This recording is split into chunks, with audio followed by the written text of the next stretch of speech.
mag-upload kayo ng vlog number 1 nyo. Sa mga malulupit nang nagko-content at ang edit nyo advanced na tulad ni Kasosyong Ace Miller, hinahamon ko kayo. Mag-upload kayo ng walang edit. As raw as possible. Natapos na yung unang session nung webinar ni Kasosyong Arvin. So, meron siyang binigay na assignment. And dahil dyan, gagawin natin agad. Kaya, yun. Hindi ko gagalingan. Walang editing to. This is the first vlog, unfiltered content creation. Sabi niya, gumawa ng vlog na pangit.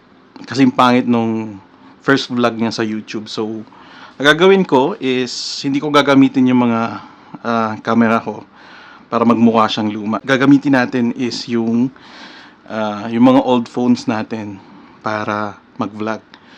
So, binigyan tayo ng 3 minutes ni Kasosyong Arvin. Kahit anong content daw. Tingnan natin kung ano yung mga sasabihin ko. Okay, so, ang gagawin nga natin is magba-vlog tayo kasi meron na lang akong 2 minutes.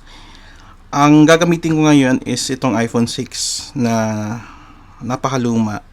Hindi na to kasi wala ako nitong cord para sa mic natin. Kaya ito yung gagamitin ko. And gagamitin natin ng mobile holder para hindi masyadong magalaw yung screen natin.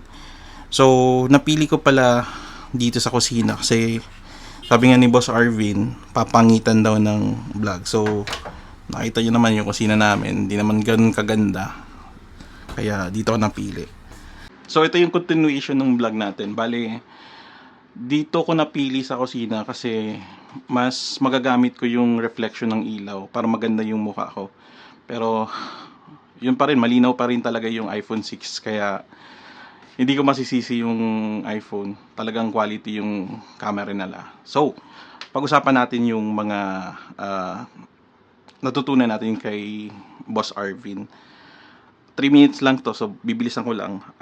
Number 1, give value sa mga ginagawa mong content para mas lalong panoorin ng mga tao. Pangalawa, wag po tayong mag-iisip muna ng monetization kasi yun nga, hindi naman po kaagad mamomonetize yung channel natin, especially sa YouTube.